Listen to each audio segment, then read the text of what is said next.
Halo teman-teman, kali ini kita akan membahas latihan soal SKB pengadaan barang dan jasa pada bagian yang ke-8. Seperti biasa ada 25 soal yang akan kita bahas. Di deskripsi saya lampirkan link Google Form-nya. Silakan teman-teman untuk mulai mengerjakannya terlebih dahulu. Baik, langsung saja ya, kita mulai soal yang pertama. Mengawasi penyelenggaraan e-marketplace pengadaan barang dan jasa adalah kewenangan dari A. LPKN, B. LKPP, C. UKPBJ, D. PA atau KPA, dan E. PPK. Untuk menjawab soal nomor 1 ini dapat kita lihat di dalam Perpres 16 tahun 2018 pada pasal 70 ayat 3 disebutkan LKPP mempunyai kewenangan untuk mengembangkan, membina, mengelola, dan mengawasi penyelenggaraan e-marketplace pengadaan barang atau jasa. Jadi jawabannya adalah yang B, LKPP. Lanjut soal nomor 2. Dalam pekerjaan konstruksi terintegrasi yang menyusun dan menetapkan penganggaran pengadaan barang jasa yang terdiri dari biaya barang atau jasa itu sendiri, biaya pendukung, dan biaya administrasi adalah A. PA atau KPA, B. PPK, C. Pokja pemilihan, D. Pejabat pengadaan, dan E. UKPBJ. Untuk menjawab soal nomor 2 dapat kita lihat di dalam Permen PUPR nomor 12 tahun 2017. Ini tentang konstruksi terintegrasi. Pada lampiran pertama bab 1 A.3.A disebutkan tugas dari PA atau KPA yaitu menyusun dan menetapkan rencana penganggaran pengadaan barang atau jasa yang terdiri atas biaya barang atau jasa itu sendiri, biaya pendukung, dan biaya administrasi. Jadi merupakan tugas dari PA atau KPA. Jawabannya adalah yang A. Lanjut soal nomor 3. Dalam tender internasional, dua perusahaan atau lebih yang terdiri atas pelaku usaha nasional dan asing melakukan kerjasama operasional untuk menyelesaikan proyek disebut A. Flexible Joint, B. Joint Operation, C. Joint Venture, D. Joint Contract, E. Joint Limited. Untuk menjawab soal nomor 3 dapat kita lihat di dalam Perlem LKPP nomor 10 tahun 2018 pada pasal 1 ayat 37 disebutkan Joint operation adalah dua orang, perusahaan atau lebih yang melakukan kerja operasional dalam menyelesaikan suatu proyek. Jadi jawabannya adalah yang B. Ini contohnya seperti perusahaan nasional dengan perusahaan asing, misalnya perusahaan Jepang seperti Obayashi, sering tuh Rika dengan Obayashi atau Jaya CM dengan Obayashi seperti itu. Jadi namanya itu joint operation. Lanjut soal nomor 4. Pada pekerjaan konstruksi terintegrasi, PA atau KPA menyerahkan rencana umum pengadaan atau RUP kepada A. PPK, B. Pokja pemilihan, C. A dan B benar, D. UKPPJ, dan E. Pejabat pengadaan. Untuk menjawab soal nomor 4 dapat kita lihat di dalam Permen PUPR nomor 12 tahun 2017 disebutkan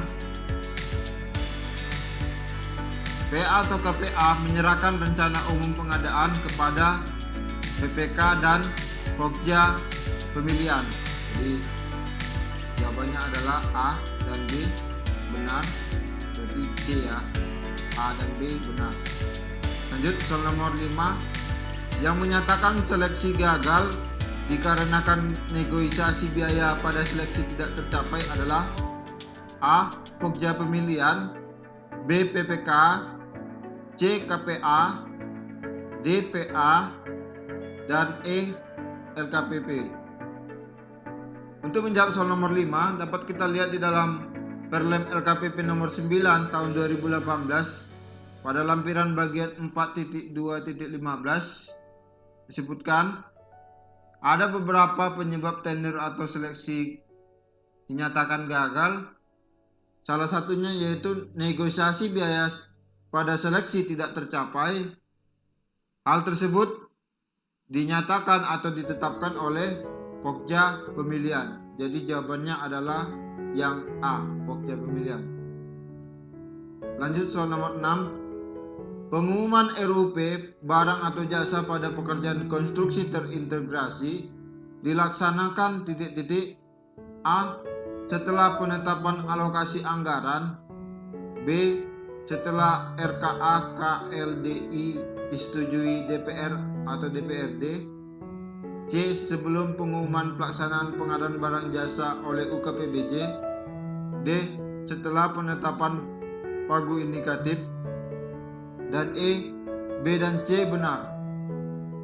Untuk menjawab soal nomor 6, dapat kita lihat di dalam Permen PUPR nomor 12 tahun 2017 pada lampiran pertama bab 1 A.3.C disebutkan PA atau KPA mengumumkan rencana umum pengadaan barang atau jasa di masing-masing KLDI secara terbuka kepada masyarakat luas setelah rencana kerja anggaran KLDI disetujui oleh DPR atau DPRD, yang B benar ya, sebelum pengumuman pelaksanaan pengadaan barang jasa oleh ULP. Jadi masih kata ULP ya, kalau sekarang kan udah pakai ganti kata UKPBJ. Jadi B dan C benar ya, jadi jawabannya adalah yang E.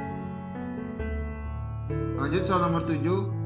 Tindak lanjut akibat negosiasi biaya pada seleksi tidak tercapai yaitu A. Seleksi ulang, B. Evaluasi penawaran ulang, C. Penyampaian penawaran ulang, D. Seleksi tetap dilanjutkan, E. Semua salah. Untuk menjawab soal nomor 7, dapat kita lihat juga di dalam Perlem LKPP nomor 9 tahun 2018 pada lampiran bagian 4.2.15 disebutkan Pokja Pemilihan mengundang peserta untuk menyampaikan penawaran ulang apabila yang pertama ditemukan kesalahan dalam dokumen pemilihan atau tidak sesuai dengan ketentuan dalam Perpres 19 tahun 2018, dan yang kedua negosiasi biaya pada seleksi tidak tercapai. Jadi kalau tindak lanjutnya negosiasi biaya pada seleksi tidak tercapai yaitu penyampaian penawaran ulang. Jadi jawabannya adalah yang C. Lanjut soal nomor 8. Persiapan pengadaan yang dilakukan PPK dalam pekerjaan konstruksi terintegrasi antara lain kecuali A. Menetapkan rancangan kontrak, B. Menetapkan PS berdasarkan nilai pagu anggaran, C. Melakukan kaji ulang atau review RUP, D. Menyusun dokumen pengadaan, D. Menetapkan ketentuan pengguna jasa atau employer requirement. Untuk menjawab soal nomor 8, dapat kita lihat di dalam Permen PUPR nomor 12 tahun 2017 pada lampiran pertama bab 1 A.4.E disebutkan tugas dari PPK diantaranya yaitu melakukan kaji ulang atau review rencana umum pengadaan, selanjutnya menetapkan ketentuan pengguna jasa, selanjutnya menetapkan HPS berdasarkan nilai pagu anggaran, selanjutnya menetapkan rancangan kontrak. Jadi di sini yang tidak dilakukan oleh PPK yaitu menyusun dokumen pengadaan. Ini adalah tugas dari Pokja Pemilihan. Jawabannya adalah yang D. Lanjut soal nomor 9. Pada tahap persiapan pengadaan barang jasa yang dilaksanakan berdasarkan tarif barang atau jasa yang dipublikasikan secara luas kepada masyarakat, hal-hal yang dilakukan oleh PPK yaitu A. menetapkan mekanisme pembayaran melalui pembayaran secara tentatif. B. Menetapkan mekanisme pembayaran pembagian atas pembelian barang atau jasa. C. Menetapkan mekanisme pembayaran melalui pembayaran secara kuantitatif. D. Menetapkan mekanisme pembayaran keseluruhan atas pembelian barang atau jasa. Dan E. Menetapkan mekanisme pembayaran piutang atas pembelian barang atau jasa.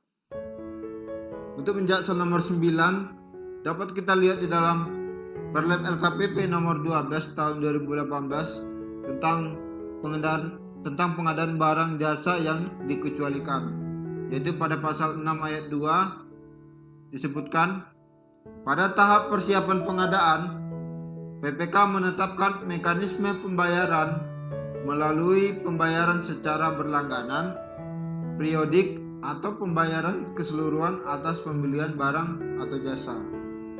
Jadi di sini yang termasuk tugas PPK yaitu yang D, menetapkan mekanisme pembayaran keseluruhan atas pembelian barang atau jasa.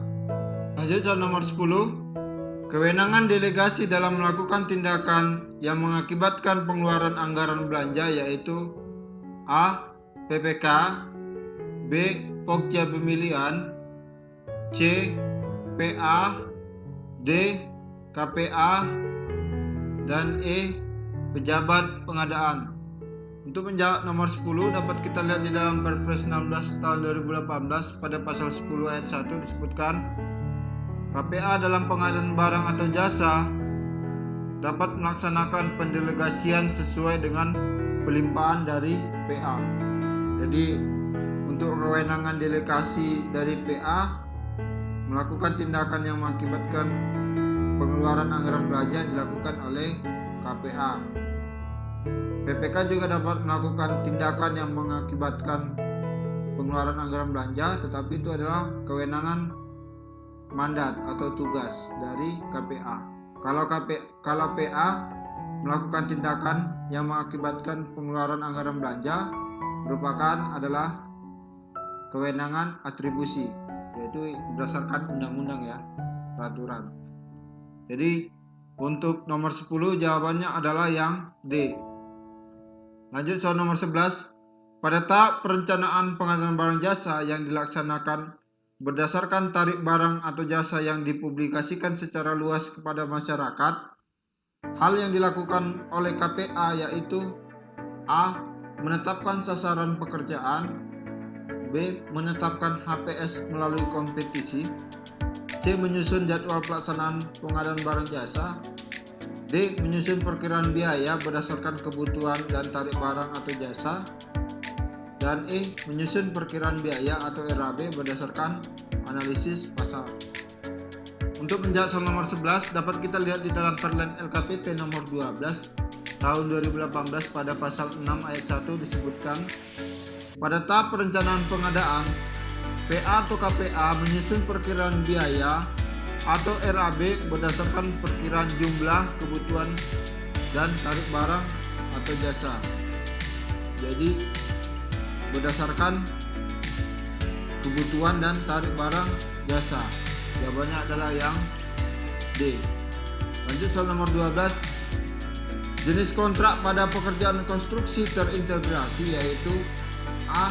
Harga satuan, B. Lamsam, C. Gabungan lamsam dan harga satuan, D. Lamsam dan waktu penugasan, E. Kontrak terima jadi. Untuk menjawab soal nomor 12 dapat kita lihat di dalam Permen PUPR nomor 12 tahun 2017 pada pasal 13 ayat 5 disebutkan, PPK menetapkan jenis kontrak dalam rancangan kontrak yang berbentuk kontrak lamsam. Jadi jawabannya adalah yang B. Lanjut soal nomor 13. Apabila peserta pemilihan melakukan KKN dalam pemilihan penyedia, maka titik-titik akan melaporkan secara pidana. A. PPK, B. PA atau KPA, C. LKPP, D. UKPBJ, dan E. Pokja pemilihan. Untuk menjawab soal nomor 13, dapat kita lihat di dalam Perpres 16 tahun 2018 pada pasal 81 disebutkan dalam hal terjadi pelanggaran KKN maka UKPBJ melaporkan secara pidana. Jadi yang melaporkan secara pidana apabila terjadi KKN dalam pemilihan penyedia yaitu UKPBJ. Jawabannya adalah yang D. Lanjut soal nomor 14, dokumen perencanaan kementerian atau lembaga untuk periode 1 tahun disebut A. Rencana Pembangunan Tahunan Nasional, B. Rencana Kerja Kementerian atau Lembaga atau disingkat RenjaKL, C. Rencana Kerja dan Anggaran Kementerian atau Lembaga atau disingkat RKAKL, D. Rencana Dana Pengeluaran Bendahara Umum, dan E. Rencana Alokasi Kementerian atau Lembaga atau RAKL. Untuk menjawab soal nomor 14, dapat kita lihat di dalam Peraturan Pemerintah nomor 17 tahun 2017 tentang sinkronisasi proses perencanaan dan penganggaran pembangunan nasional. Pada pasal 1 ayat 10 disebutkan rencana pembangunan tahunan kementerian atau lembaga yang selanjutnya disebut rencana kerja kementerian atau lembaga atau yang disingkat RenjaKL adalah dokumen perencanaan kementerian atau lembaga untuk periode 1 tahun. Jadi dokumen perencanaan kementerian lembaga untuk periode 1 tahun biasanya disebut adalah RenjaKL. Jawabannya adalah yang B. Lanjut soal nomor 15. Pihak yang melakukan penjaminan mutu pelaksanaan penelitian adalah A. Kemendestekdikti, B. Perguruan Tinggi, C. LIPI, D. PA atau KPA, E. Dewan Riset Nasional atau DRN. Untuk menjawab soal nomor 15, dapat kita lihat di dalam Permendestekdikti nomor 20 tahun 2018 pada pasal 4 ayat 2B disebutkan penyelenggara penelitian melakukan penjaminan mutu pelaksanaan penelitian. Penyelenggara penelitian adalah PA atau KPA. Jawabannya adalah D. Lanjut soal nomor 16. Menteri atau pimpinan lembaga menyusun RKAKL berdasarkan hal sebagai berikut kecuali A. Pagu indikatif, B. Rencana kerja KL, C. Pagu anggaran KL, D. Standar biaya, dan E. Rencana kerja pemerintah. Untuk menjawab soal nomor 16 dapat kita lihat di dalam Peraturan Pemerintah nomor 90 tahun 2010 tentang penyusunan RKAKL.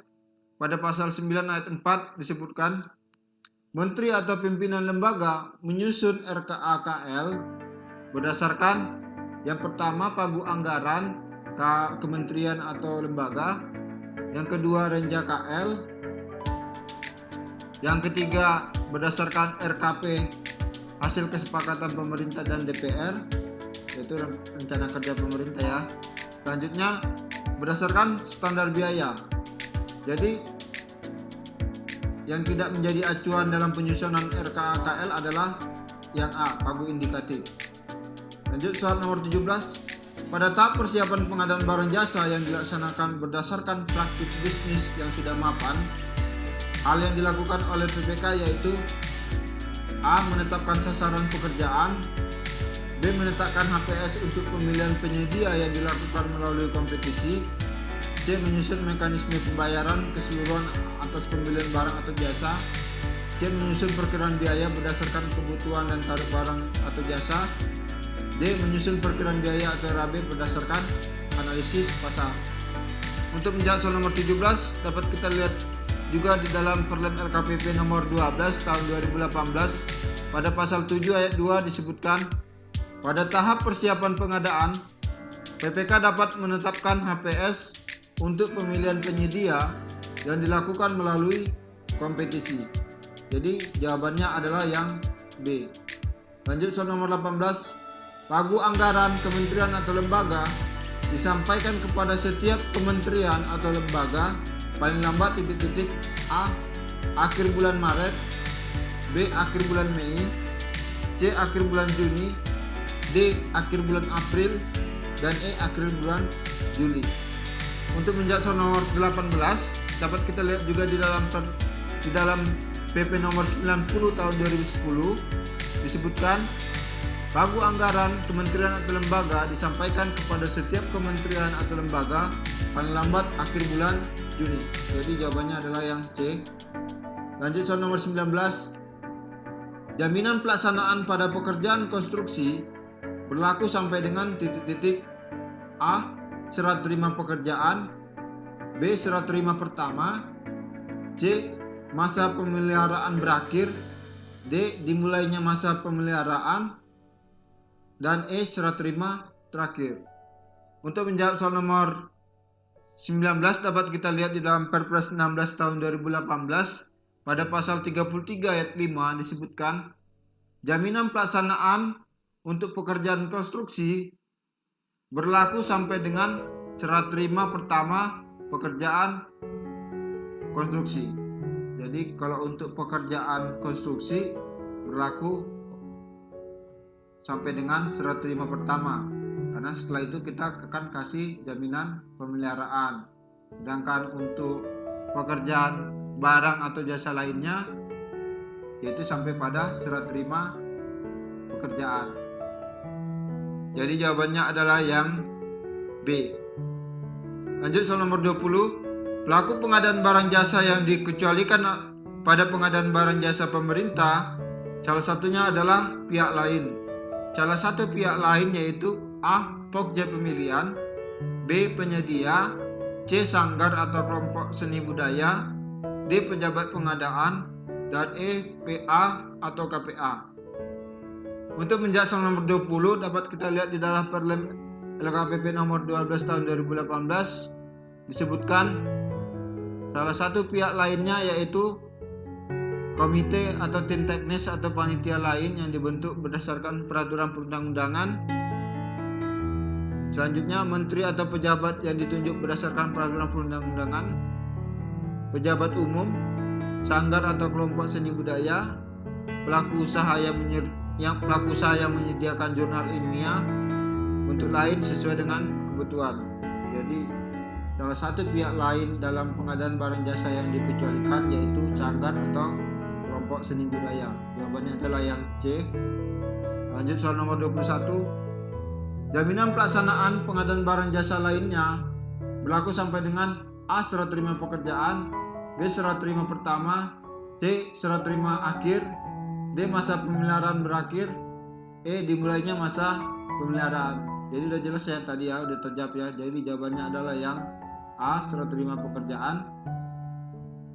Lanjut soal nomor 22. Menetapkan pemenang untuk katalog elektronik lokal pada proses pemilihan yang menggunakan tender dengan negosiasi atau tanpa negosiasi dengan item atau barang jasa paling sedikit 100 miliar adalah tugas A. PA atau KPA, B. Menteri, C. Kepala LKPP, D. Kepala daerah, dan E. Kepala Satker. Jadi kata kuncinya di sini lihat aja katalog elektronik lokal, berarti tentu saja tugas dari kepala daerah ya. Jawabannya adalah yang D. Kalau sektoral tugas dari menteri, kalau nasional katalog elektronik nasional adalah kepala LKPP. Lanjut soal nomor 23. Penandatanganan kontrak pengadaan barang jasa yang kompleks dilakukan setelah memperoleh pendapat dari A. Pengguna anggaran, B. Ahli hukum kontrak, C. Tim teknis, D. Satuan tugas khusus, E. PA dan pimpinan LKPP. Untuk menjawab soal nomor 23 dapat kita lihat di dalam Perlem LKPP nomor 9 tahun 2018 pada lampiran bagian 7.2.1 disebutkan penandatanganan kontrak pada pengadaan barang jasa yang kompleks dilakukan setelah memperoleh pendapat dari ahli hukum kontrak. Jadi untuk pekerjaan kompleks harus mendapat pendapat dari ahli hukum kontrak. Jawabannya adalah yang B. Lanjut soal nomor 24. Menetapkan pemenang untuk katalog elektronik nasional pada proses pemilihan yang menggunakan tender dengan negosiasi atau tanpa negosiasi dengan item barang atau jasa paling sedikit di atas 100 miliar adalah tugas A. PA atau KPA, B. Kepala UKPBJ, C. Kepala LKPP, D. Pokja Pemilihan, dan E. PPK. Jadi nomor 24 ini udah jelas ya tadi ya. Jawabannya adalah C. Kepala LKPP, karena di sini katalog elektronik nasional. Lanjut soal nomor 25. Tata cara pelaksanaan kontrak dan pembayaran untuk pengadaan listrik, air, dan telepon pada kementerian atau lembaga atau perangkat daerah dilakukan sesuai dengan ketentuan yang ditetapkan oleh A. Kementerian atau lembaga atau perangkat daerah, B. PPK, C. Penyedia, D. Menteri atau pimpinan atau lembaga atau kepala daerah, E. Kementerian Keuangan. Untuk menjawab soal nomor 25 dapat kita lihat di dalam Perlem LKPP nomor 12 tahun 2018 pada pasal 6 ayat 4. Tata cara pelaksanaan kontrak dan pembayaran dilakukan sesuai dengan ketentuan yang ditetapkan oleh penyedia, yaitu misalnya listrik yang ditetapkan oleh PLN, air misalnya ditetapkan oleh PDAM, atau bahan bakar ditetapkan oleh Pertamina ya. Jadi selaku penyedia menetapkan ketentuan dalam hal pelaksanaan kontrak dan pembayaran. Jawabannya adalah yang C. Oke teman-teman, demikian latihan soal SKB pengadaan barang jasa pada bagian yang ke-8. Masih banyak lagi soal yang akan kita bahas. Jadi jangan lupa ditekan tombol subscribe-nya dan nyalakan loncengnya. Oke, sampai jumpa di video berikutnya.